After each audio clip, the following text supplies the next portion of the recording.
Hello friends, good morning. तुकोबास स्पीक्सच्या पहिल्या सीझनच्या पॉडकास्ट नंबर 10 मध्ये मी डॉक्टर दिनेश आपल्या सर्वांचं मनपूर्वक हार्दिक स्वागत करतो. मित्रांनो, आपल्या सर्वांच्या प्रतिसादाबद्दल मी आपले मनापासून आभार मानतो. आपला प्रतिसाद, आपले प्रेम असंच राहू द्या. वेळ न दवडता लगेचच आपण आजच्या पॉडकास्टला सुरुवात करूया. नेहमीप्रमाणे आपल्या पॉडकास्टची सुरुवात सध्याच्या चालू घडामोडीपासून आपण करत असतो.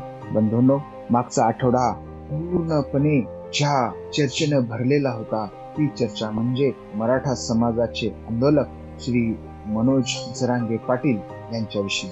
विधानसभेत मनोज जरांगे पाटील, सोशल मीडियामध्ये मनोज जरांगे पाटील, टीव्ही मीडियामध्ये मनोज जरांगे पाटील, प्रिंट मीडियामध्ये मनोज जरांगे पाटील. आठवडाभर सब कुछ श्री मनोज जरांगे पाटील. शासनानं दिलेल्या 10% आरक्षणाच्या पार्श्वभूमीवर जे आरक्षण श्री मनोज जरांगे पाटील यांनी नाकारलं होतं ते स्वीकारावं, सरकारला साथ करावी यासाठी त्यांच्यावर सर्व बाजूने दबाव निर्माण करण्यात आला. त्यांचे सहकारी फोडण्यात आले. त्यांच्या सहकार्याने त्यांच्यावर वैयक्तिक आरोप केले आणि आंदोलन गुंडाळण्याचा प्रयत्न झाला. पोलीस यंत्रणेचा पुन्हा एकदा वापर झाला आणि या गोष्टीमुळे वैतागून श्री मनोज जरांगे पाटील यांनी गृहमंत्री देवेंद्र फडणवीस यांच्यावर वैयक्तिक टीका टिप्पणी केली आणि लगेच ते उपोषण करण्यासाठी मुंबईला निघाले. परंतु रस्त्यातच भांबेरी नावाच्या गावामध्ये त्यांना त्यांच्या कार्यकर्त्यांनी, आंदोलकांनी थांबवलं आणि उपोषण थांबवून परत अंतरवालीला त्यांना पाठवलं. परत अंतरवालीमध्ये आल्यानंतर त्यांच्या सहकाऱ्यांशी चर्चा करून त्यांनी उपोषण स्थगित केले. दरम्यानच्या काळामध्ये विधिमंडळाच्या अधिवेशनामध्ये सगळीकडे श्री मनोज जरांगे पाटील यांची चर्चा होती आणि त्यांच्या आंदोलनावर असे आरोप करण्यात आले की हे राजकीय हेतूने प्रेरित असं आंदोलन आहे आणि त्यासाठी या आंदोलनाच्या चौकशीसाठी स्पेशल SIT नेमण्याची घोषणा गृहमंत्र्यांनी केली. दुसऱ्या बाजूला याला तोंड देता देता श्री मनोज जरांगे पाटील यांनी चौकशी अंतरवाली सराटी येथे झालेल्या गोळीबाराचीही व्हायला पाहिजे असं निवेदन केलं आणि कर नाही त्याला डर कशाला असं म्हणत त्यांनी SIT चौकशी फक्त निष्पक्ष व्हावी असं सरकारला आव्हान दिलं. त्यासोबतच जर याच्यामध्ये काही निष्पन्न झालं नाही तर ज्यांनी SIT लावली त्यांच्यावरही कारवाई व्हावी असं श्री मनोज जरांगे पाटील यांनी सांगितलं. त्यामुळे संपूर्ण आठवडा हा श्री मनोज जरांगे पाटील मय होता. सोशल मीडियामध्ये एका बाजूला त्यांचे समर्थक होते तर दुसऱ्या बाजूला त्यांचे विरोधक होते. बीड, जालना या 2 जिल्ह्यातील इंटरनेट सेवाही मध्यंतरीच्या काळामध्ये बंद ठेवण्यात आलेली होती. परंतु जरांगे पाटील यांनी भविष्यामध्ये होणाऱ्या घटनांचा अंदाज घेत आंदोलनामध्ये थोडीशी माघार घेऊन आंदोलनाला स्थगिती दिलेली आहे आणि लवकरच ते पुढची दिशा जाहीर करणार आहे.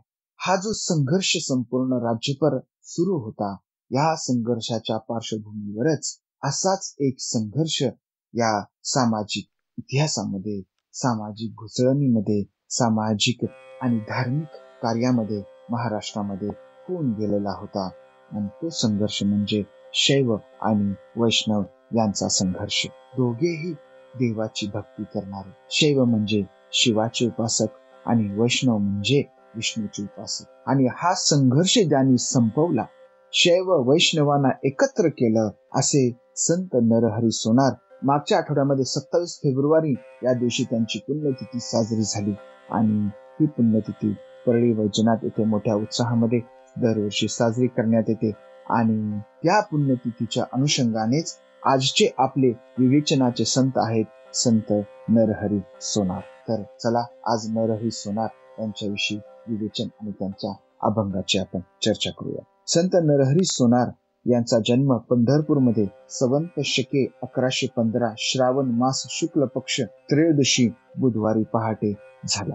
त्यांचे पूर्वज रामचंद्र दास, पुढे कृष्णदास, हरिप्रसाद, मुकुंदराज, मुरारी, अच्युत आणि नरहरी सोनार अशा पद्धतीची ही त्यांची पूर्वजांची नाव आहे. त्यांचे वडील अच्युत महाराज आणि त्यांच्या पत्नी म्हणजे नरहरी सोनारांच्या आई सावित्रीबाई हे शिवाचे निस्सीम भक्त होते. असं म्हणतात की महाशिवरात्रीच्या दिवशी ते दोघेही शिवाची आराधना करत होते आणि ही आराधना करत असतानाच त्यांचे प्राण, त्यांचा आत्मा आणि शिवाचा आत्मा एकरूप झाला आणि ते शिवमय झाले. पती पत्नी दोघेही एकरूप झाले. एवढी त्यांची निस्सीम आणि प्रगाढ ही शिवभक्ती आणि ही शिवभक्ती संत नरहरी सोनार यांनीही पाहिली होती आणि ती शिवभक्ती त्यांच्यामध्येही उतरली होती. त्यामुळं ते शिवाशिवाय दुसऱ्या कुठल्याही ईश्वराची पूजा करत नसत. रोज सकाळी उठणे, शिवाची आराधना करणे, पिंडीवर बिल्वपत्र वाहणे आणि शिवाचं कौतुक करणे, शिवाच्या ध्यानामध्ये मग्न राहणे असा त्यांचा स्वभाव होता. पंढरपुरामध्ये असूनही ते पंढरपूरच्या विठ्ठलाची भक्ती तर सोडा, तर त्याचे नावही त्यांच्या समोर काढू देत नसायचे. असे हे नरहरी सोनार पुढे चालून विठ्ठलाचे निस्सीम भक्त बनले. संत नामदेवांच्या मांदियाळीतील, संत नामदेवांच्या संतांच्या हारातील ते एक हिरा होते. ते कशा पद्धतीनं विठ्ठलाचे भक्त बनले त्याची एक आख्यायिकाही प्रसिद्ध आहे. संत नामदेवांचं जे अद्वैताचे तत्वज्ञान आहे, ईश्वर सगळीकडे वसलेला आहे, शिव म्हणजेही ईश्वर आणि वैष्णव म्हणजे सुद्धा ईश्वर. त्यामुळे तुझं माझं न करता आपण काय केलं पाहिजे, ह्या निर्गुण निराकार ईश्वराची भक्ती केली पाहिजे असा उपदेश संत नामदेवांनी त्यांना दिलेला होता. तत्पूर्वी आपण ते वैष्णव किंवा शिव यांच्यातील भेद मिटवण्यासाठी विठ्ठलाचे भक्त कसे बनले त्याची एक छोटीशी आख्यायिका आहे. पंढरपूरमध्ये एक सावकार राहत होते. ते श्रीमंत होते. त्यांना मूलबाळ नव्हते. मूलबाळ व्हावे म्हणून त्यांनी विठ्ठलाशी नवस केला की हे विठ्ठला, मला मूलबाळ होऊ दे, मी काय करेन, तुला सोन्याचा करदोडा अर्पण करेन. आणि त्यांना मूल झालं. मूल झाल्यानंतर ते नरहरी सोनाराकडे गेले आणि त्यांना सांगितलं की मला विठ्ठलासाठी करदोडा बनवायचा, तुमचा व्यवसाय आहे सोनाराचा. त्यांनी सांगितलं की मी काही विठ्ठलासाठी बनवू शकत नाही, परंतु तो तुमच्या व्यवसायाचा भाग आहे, तुम्हाला तो बनवावा लागेल. आणि मग त्यांनी करदोडा बनवला. त्याच्यासाठी त्यांना सांगितलं तुमचा तुम्ही माप घेऊन या, मी त्याचा तोंडही पाहत नाही. आणि अशा प्रकारे माप आणलं गेलं, करदोडा बनवला गेला. परंतु जेव्हा करदोडा विठ्ठलाला घातला गेला तेव्हा तो मोठा झाला. पुन्हा त्याला छोटं करण्यात आलं. असं पुन्हा पुन्हा झालं. अनेक वेळा नरहरी सोनार लहान मोठा करून देत होते आणि करदोडा मात्र बरोबर येत नव्हता. शेवटी सावकाराने आग्रह केला की तुम्ही स्वतः जाऊन माप घ्या. नरहरी सोनार म्हणाले मी त्याचं तोंडही पाहत नाही. परंतु सावकाराच्या विनंतीनुसार डोळ्याला पट्टी बांधून ते तिथे गेले आणि कमरेचं माप घेऊ लागले. कमरेचं माप घेताना त्यांच्या लक्षात आलं की ही तर महादेवाची पिंड आहे, हे तर शिव आहे, हा विठ्ठल कसं काय? मग ही पिंड बघण्यासाठी, ह्या शिवाचं रूप बघण्यासाठी त्यांनी डोळे उघडून पाहिले तर पुन्हा विठ्ठल, तरी लगेच झाले. असं पुन्हा पुन्हा अनेकदा झाल्यानंतर त्यांच्या लक्षात आलं, किंबहुना संतांच्या भाषेत आपण असं म्हणू की त्यांना साक्षात्कार झाला की शिव आणि विष्णू हे एकच आहेत, हे वेगवेगळे नाहीत. विठ्ठल हा सुद्धा शिव आहे. आणि अशा प्रकारे या साक्षात्कारानंतर त्यांनी त्यांचं संपूर्ण आयुष्य पुढे शिव विष्णू एक आहेत असा उपदेश आणि या पद्धतीनं त्यांनी शिवाची आणि विष्णूची दोघांचीही भक्ती आपण केली पाहिजे असा विचार स्वीकारून ते पुढे गेले. संत नामदेव महाराजांनी त्यांना काय उपदेश केला होता? एक तत्व त्रिभुवनी दुसरे न धरी तू मनी, मने का नरहरी नारायण मग तुला गांजील कवन, दोन मनी जरी तू धरीशी तरी वाया दंडीला जाशी. असं संत नामदेव हे नरहरी सोनार यांना उपदेश करतात. ते सांगतात की जगामध्ये या विश्वामध्ये एकच तत्व आहे, दुसरं तू मनात धरू नकोस. जर हरी आणि शिव यांच्यामध्ये जर तू भेद करशील तर हे जे कवन आहे, हे जे गीत तू लिहित आहेस, हे गीत तुला गांजी. जर दोन ईश्वर किंवा अद्वैतच्या ऐवजी जर तू द्वैत तत्वज्ञान मनात धरशील तर तू वाया दंडीला जाशील. तुझं जी भक्ती आहे, तुझं जे हे ईश्वराचं प्रेम आहे, हे वाया जाईल, हे काही उपयोगाचं राहणार नाही. शैव वैष्णवांचा झगडा, उभा गंध आडवा गंध यांच्यामध्ये कायम संघर्ष राहिलेला असावा. परकीय आक्रमणांच्या अगोदर जेव्हा या देशामध्ये शांतता होती तेव्हा शैव आणि वैष्णव हे साधू संत आपसात झगडा करायचे. चर्चा वादविवाद तर सोडा, तर काही दाखले असेही आहेत की त्यांनी एकमेकावर हल्ले सुद्धा केलेले आहेत. आणि हा जो शैव वैष्णवांचा हा जो झगडा आहे, हा झगडा संपवण्याचं जे श्रेय आहे, हे श्रेय कुणाकडे जातं? तर हे श्रेय संत नरहरी सोनार यांच्याकडे जातं. आणि मग संत नरहरी सोनार यापुढं या दृष्टांतानंतर, या अनुभवानंतर, ह्या नामदेवांच्या उपदेशानंतर ते विठ्ठलाचे भक्त झाले आणि ते म्हणतात की देवा तुझा मी सोनार, तुझ्या नामाचा व्यवहार. हाच अभंग आपण यापुढेही पाहणार आहोत. संत ज्ञानदेवांनी जो काही ज्ञानाचा विषय मांडला होता आणि संत नामदेवांनी जो काही कृतीतून व्यक्त केला होता, हा विषय अद्वैताचं तत्वज्ञान हे संत नरहरी सोनार यांनी अंगीकारले. त्यांनी अभंगांची रचना केली. त्यांच्या अभंगांची संख्या फार मोठी नाही. काहींच्या मते 50 ते 60, काहींच्या मते 70 ते 80 एवढे नरहरी सोनारांचे अभंग आहेत. त्यामध्ये काही दुसऱ्यांच्या अभंगाचेही मिश्रण झालेले बऱ्याचदा दिसून येतील. त्यामुळे 100च्या आत त्यांचे अभंग आहेत. त्यांचं पांडुरंग स्तोत्र हे एक पांडुरंगाविषयी लिहिलेलं एक स्तुती काव्य आहे. त्यामध्ये 11 कडवे आहेत आणि 44 ओळी आहेत. त्याचबरोबर राजमुद्रा हे सुद्धा त्यांचं काव्य आहे. त्यामध्ये 17 कडवे आहेत आणि 68 ओळी आहेत. त्याचबरोबर आपल्या असं लक्षात येतं की दुर्गे दुर्गटबारी तुझे संसारी ही जी आरती आहे, या आरतीच्या शेवटी नरहरी म्हणे नरहरी असं म्हटलं असल्यामुळं किंवा असं मानलं जातं की ही आरती सुद्धा नरहरी सोनार यांनीच लिहिलेली आहे. तर सुरुवातीपासूनच संत नरहरी सोनार यांच्या मनामध्ये संसाराबद्दल अनासक्ती होती. ते ब्रह्मस्थितीला प्राप्त झाले. त्यांच्या पूर्वजांविषयी असं सांगितलं जातं, शालिवाहन राजांनी त्यांना हे पंढरपूर हे गाव जहागीर म्हणून आंदण दिलेलं होतं. त्या ठिकाणी चोरांचा, लुटारूंचा, पेंढाऱ्यांचा सुळसुळाट झाला होता आणि काही कोळ्यांच्या मदतीनं नरहरी सोनारांच्या पूर्वजांनी त्यांचा बंदोबस्त केला. त्यामुळे त्यांना ते आंदण दिलं होतं. काहींच्या मते आजही जी कोळी आहेत त्या ठिकाणचे, तेच त्या ठिकाणचे जहागीरदार आहेत, राजे आहेत, असं सुद्धा मानलं जातं. आज आपण पंढरपूरमध्ये पाहतो सोनाराच्या ज्या 2 जाती आहेत, लाड आणि पांचाळ. लाड लोकांचंही नरहरी सोनाराचं मंदिर आहे आणि पांचाळ लोकांचंही नरहरी सोनारांचं मंदिर आहे. याबाबत दुर्दैवानं असं म्हणावं लागतं की ज्या व्यक्तींनी, ज्या संतांनी शैव वैष्णवांचा झगडा संपवला, त्यांना किंवा त्यांच्या नंतर जाती अंतर्गत लाड पांचाळ यांचा झगडाही त्यांना संपवता आला नाही. असो, आज दोन्ही ठिकाणी संत नरहरी सोनार यांची पूजा होते. तर त्यांच्याविषयी 1842 मध्ये मालोतारण ह्या अप्रकाशित ग्रंथामध्ये त्यांच्या घराण्याचे मूळ पुरुष रामचंद्र सदाशिव उदावंत सोनार होते असं म्हटलं जातं आणि या उपनावावरून ते लाड होते असंही म्हटलं जातं. भक्ती कथामृत ग्रंथात ते लाड असल्याचं सुद्धा म्हटलं जातं. आणि हा जो ग्रंथ आहे, हा ग्रंथ त्यांचा चरित्ररूपी ग्रंथ आहे. हा ग्रंथ धुंडीसुत मालू यांनी लिहिला आहे आणि ते त्यांचे 10वे वंशज होते आणि 1842 या साली हा ग्रंथ लिहिला गेला असं मानलं जातं. हेमकारक पवित्र रामजी नाईक जेने पूर्ण ब्रह्म यदुकुल तोलक सख्य अत्यंत आराधिला सुवर्णकार मिरत उपनाव ज्याचे उदावंत प्रेमावडी भक्ती लाड मनगिती पंचगौरी जानत असं त्यांच्याबद्दल म्हटलं जातं. संत नरहरी सोनार हे नाथपंथी होते. गुरु गहिनीनाथ महाराज यांनी त्यांना गुरु उपदेश दिला होता. त्यांच्याविषयी आणखीन काही संत काय लिहितात ते आपण पाहूया. संत नरहरी सोनार हे विठ्ठलाचे भक्त झाले. हा जो त्यांना दृष्टांत मिळाला, हा दृष्टांत विठ्ठलाचा करदोडा बनवताना त्यांना मिळाला आणि ते विठ्ठलाच्या कटीमध्ये, विठ्ठलाच्या कमरेवर बसलेले आहेत असं स्वतःला मानतात किंवा स्वतःला ते विठ्ठलाच्या कमरेमध्ये विलीन झाले असंही ते मानतात.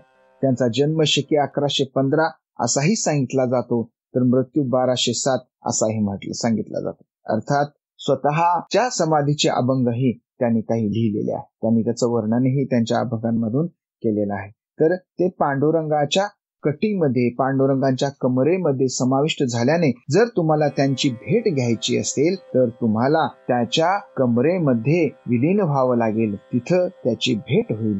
पांडुरंगाचं जे चित्र रेखाटलं जातं, ज्यामध्ये पांडुरंगाच्या वेगवेगळ्या शरीराच्या अवयवांवर वेगवेगळे संत बसलेले आहेत, त्यामध्ये नरहरी सोनार हे त्यांच्या कमरेवर बसलेले आपल्याला दिसून येतात. संत एकनाथ काय म्हणतात? कटीसूत्र कटावरी तो हा सोनार नरहरी. संत नामदेव महाराज काय म्हणतात? नरहरी बैसला हरिकटिस्थानी पाहती लोचनी संत मेळी. स्वतः नरहरी महाराज काय म्हणतात? आम्ही गुप्त हो विठ्ठलाचे कटी नरहरी भेटी व्हावी तेथे. तर तुम्हाला जर माझी भेट घ्यायची असेल तर तुम्हाला काय करावं लागेल? तर विठ्ठलाच्या कटीवर यावं लागेल. तर अशा पद्धतीनं त्यांनी लेखन केलेलं होतं आणि त्यांच्याविषयी संतांनी लिहिलेलं आहे की विठ्ठलाची कटी, विठ्ठलाची कंबर आणि नरहरी यांचं अतूट नातं आहे. त्यांच्या लेखनाचं वैशिष्ट्य असं आहे की काही अभंग हे भारुडासारखे आहेत, लोकगीतासारखे आहेत. संत परंपरेचं जे वैशिष्ट्य आहे ते वैशिष्ट्य म्हणजे त्यामध्ये त्यांनी रूपकांचा केलेला वापर आणि रूपकांचा वापर करून त्यांचं तत्वज्ञान, ईश्वराचं तत्वज्ञान, भक्तीचं तत्वज्ञान हे संतांनी लोकांना दिलेलं होतं.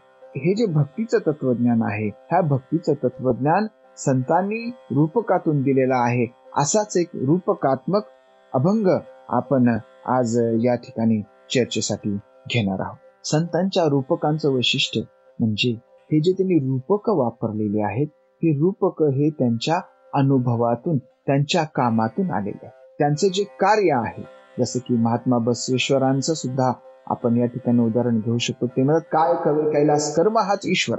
आणि कामातूनच, कर्मातूनच, मेहनतीतून, कष्टातून ईश्वर साध्य होतो. आणि जेव्हा आपण कष्ट करतो आणि या कष्ट करता करता आपण हे चिंतन करतो, तेव्हा ईश्वराचं वर्णन करण्यासाठी आपल्याला रूपक सांगण्यासाठी कुठे दुसरीकडे जाण्याची गरज नाही. तर या कामातूनच आपल्याला रूपक सुचतात, आपल्याला उदाहरण सुचतात.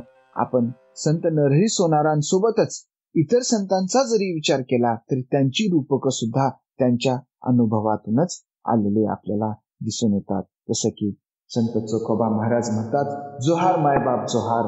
संत सेनानागी म्हणतात, आम्ही वारिक वारिक. सावतामाळी म्हणतात, आमची माळी याची जाते. या अभंगातून लक्षात येतं की त्यांच्या अनुभवातूनच त्यांनी ईश्वराशी एकरूपता साधलेली आहे आणि ह्या एकरूपतेतूनच त्यांची कवनं आलेली आहे. तर त्यांचा आजचा जो अभंग आहे तो अभंग असा आहे. देवा तुझा मी सोनार, तुझे नामाचा व्यवहार. देह बागेसरी जाणे, अंतरात्मा नाम सोने. त्रिगुणाची करुणी मूस, आत ओतीला ब्रह्मरस. जीव शिव करुणी फुंकी, रात्रंदिवस ठोका ठोकी. विवेक हातवडा घेऊन, काम क्रोध केला पूर्ण. मन बुद्धीची कातरी, राम नाम सोने चोरी. ज्ञान ताजवा घेऊन हाती, दोन्ही अक्षरे जोखिती. खांद्या वाहुनी पोतडी, उतरला पैलथडी. नरहरी सोनार, हरीचा दास, भजन करी रात्रंदिवस. या अभंगातून त्यांचं जे काम आहे, सोनाराचं काम आहे, सोन्याचं काम आहे, वेगवेगळे आभूषण बनवण्याचं काम आहे. या आभूषण बनवण्याच्या कामाचा आणि विठ्ठल भक्तीचा रूपकात्मक माध्यमातून या ठिकाणी बोध आपल्याला करून दिलेला आहे. काय म्हणतात महाराज? देवा तुझा मी सोनार, तुझे नामाचा मी सोनार आहे. व्यवहार करणं हे माझं काम आहे. वस्तू बनवणं, पैसे घेणं, वस्तू देणं हा माझा व्यवहार आहे. देणं घेणं हा माझा व्यवहार आहे. आणि असाच व्यवहार मी तुझ्या भक्तीमध्ये करतो. तो म्हणजे कशाचा व्यवहार आहे? माझा नामाचा व्यवहार. नाम देणे आणि तुझे प्रेम प्राप्त करून घेणे हा एवढा साधा सोपा भक्तीचा व्यवहार आहे. मला काही दुसरं काही फार मोठ्या गोष्टी किंवा अवघड गोष्टी करण्याची गरज. देह बागेसरी जाणे, अंतरात्मा नाम सोने. बागेसरी म्हणजे सोनारांची भट्टी. सोनं ज्या पद्धतीने भट्टीमध्ये जातं आणि झळाळून, तसं माझा अंतरात्मा हा त्या भक्तीच्या भट्टीत जातो आणि त्याचं काय होतं? सोनं. मला त्यासाठी वेगळं काही करायची गरज नाही. मी काय करतो? फक्त भक्ती करतो, नाम घेतो. तुझं नाम घेणं हीच मोठी भक्ती आहे आणि याच्यामुळेच माझ्या जीवनाचं सोनं होणार आहे. जसं माझ्या जीवनाचं सोनं होणार आहे, त्याचप्रमाणे जे कोणी ईश्वराची भक्ती करतील त्या सर्वांच्या जीवनाचं सोनं होणार आहे. त्रिगुणाची करुण मूस आत ओतीला ब्रह्मरस. त्रिगुण म्हणजे हे 3 गुण, रज तम सत्व, ह्या 3ही गुणांची काय केलेली आहे, मूस केलेली आहे आणि त्यात ब्रह्मरस ओतला आहे. ज्याप्रमाणे सोनं वितळवून त्यामध्ये सोन्याचा रस ओतला जातो आणि दागिना तयार होतो, त्याच पद्धतीने त्या 3ही गुणांची मूस केली, त्यामध्ये हा ब्रह्मरस मी ओतलेला आहे. आणि हा तप्त ब्रह्मरस थंड करण्यासाठी काय केलंय मी, जीव शिव करून फुंकी रात्रंदिवस ठोकाठोकी. जीवाचा शिव करून, जीवाचं नाव ईश्वर करून मी त्याला फुंकत असतो आणि रात्रंदिवस ठोकाठोकी करून मी असा हा सुंदर दागिना तयार करत असतो. आता ही ठोकाठोकी करण्यासाठी जो मी हातवडा वापरतो, त्याबद्दल महाराज म्हणतात, विवेक हातवडा घेऊन काम क्रोध केला. विवेकाचा म्हणजे विचाराचा हातवडा मी हातात घेतला. कुठल्याही अंधश्रद्धेचा, कुठल्याही बुवा बाबाने सांगितलेल्या गोष्टींचा किंवा चालत आलेल्या परंपरेचा हातवडा नाही, तर हा विवेकाचा हातवडा आहे, हा विचारांचा हातवडा आहे, हा चिंतनातून प्राप्त झालेल्या ज्ञानाचा हातवडा आहे. आणि हा हातवडा घेऊन माझ्या मधला जो काम आणि क्रोध आहे तो मी पूर्णपणे नष्ट केलेला आहे. पुढे मी काय करू, पुढे मी काय करतो पहा, मन बुद्धीची कातरी राम नाम सोने चोरी. मन आणि बुद्धी याची मी कातरी केलेली आहे. असं म्हणतात की सुवर्णकार दिवसभराचं काम संपल्यानंतर जे बारीक बारीक सोन्याचे कण असतात ते वेचून जमा करून घेतात. हा त्यांचा फायद्याचा व्यवहार असतो. असा फायद्याचा व्यवहार महाराज म्हणतात की मन आणि बुद्धीची कातरी करून मी जेव्हा जेव्हा कापतो, सोनं कापतो, म्हणजे सुवर्ण कण गळतात, ते गळलेले सुवर्ण कण मी पुन्हा काय करतो, जमा करून घेतो. अशा पद्धतीने राम नाम किंवा ईश्वराच्या नामाची मी काय करतो, चोरी करतो आणि मी त्यामुळे कृतकृत्य होतो. पुढे महाराज म्हणतात, ज्ञान ताजवा घेऊन हाती दोन्ही अक्षरे जो किती. वा, किती सुंदर उदाहरण. ज्ञानाचा ताजवा माझ्या समोर आहे. ताजवा माप, मोजमाप करण्याचं हे जे साधन आहे, हे ज्ञानाचं साधन आहे. हा ज्ञानाचा ताजवा घेऊन मी माझ्याकडे आलेले दोन्ही अक्षर जोखतो, मोजतो. खांद्या वाहून पोतडी उतरला पहिलं थडी. आणि ही पोतडी घेऊन पहिलं थडी म्हणजे आपलं जे ज्ञान आहे, या ज्ञानाचा वापर करून ह्या अज्ञानाचा जो सागर आहे, हा सागर आपल्याला पार करून पहिल्या थडीला जायचं आहे. आणि पुढे महाराज म्हणतात की नरहरी सोनार हरीचा दास भजन करी रात्रंदिवस. हा नरहरी सोनार कोण आहे, हरीचा दास आहे, ईश्वराचा दास आहे आणि तो भजन काय करतो, रात्रंदिवस करत असतो. बघा, महाराज सुरुवातीला ज्या वैष्णवाचं नाव घ्यायला तयार नव्हते, विठ्ठलाचं नाव घ्यायला तयार नव्हते, तोंड पाहायला तयार नव्हते, त्या विठ्ठलाचं, त्या रामाचं, त्या वैष्णवाचं भजन हे संत नामदेवाच्या उपदेशानं आणि त्यांना झालेल्या दृष्टांतानं करताना आपल्याला या ठिकाणी दिसून येतात. तर वाद मिटवणारे संत, आजही जो समाजामध्ये वाद निर्माण झालेला आहे, जाती जातींमध्ये तेढ निर्माण झालेले आहे, राजकारण्यांनी कधी एका गटाला उचलून कधी दुसऱ्या गटाला उचलून या पद्धतीनं कायम समाजामध्ये संघर्ष पेरलेला आहे की काय, असा प्रश्न आजच्या घडीला मनामध्ये निर्माण होतो. तर वाद मिटवणारे संत, शैव वैष्णवांचा पिढ्यानपिढ्या चाललेला वाद मिटवणारे संत म्हणजे संत नरहरी सोनार यांच्या पुण्यतिथी निमित्त आज आपण चर्चा केली. त्यांच्याबद्दल किंवा शैव वैष्णवांचा वाद पुढेही सुरू आहे. आजही आपण पाहतो की यापूर्वी गावोगावी अखंड हरिनाम सप्ताह होत होते. आता अखंड हरिनाम सप्ताह सोबतच बऱ्याच ठिकाणी आपण अखंड शिवनाम सप्ताह पाहत आहोत. म्हणजे शैव वैष्णवांचा वाद पुन्हा पुनरुज्जीवित होतोय की काय, अशी परिस्थिती निर्माण झालेली आहे. म्हणजे आज केवळ जाती जातीमध्येच वाद नाही, तर धर्मामध्ये असलेल्या पंथांमध्येही संघर्षाची बीजे पेरली जात आहेत की काय, असा प्रश्न निर्माण होतो.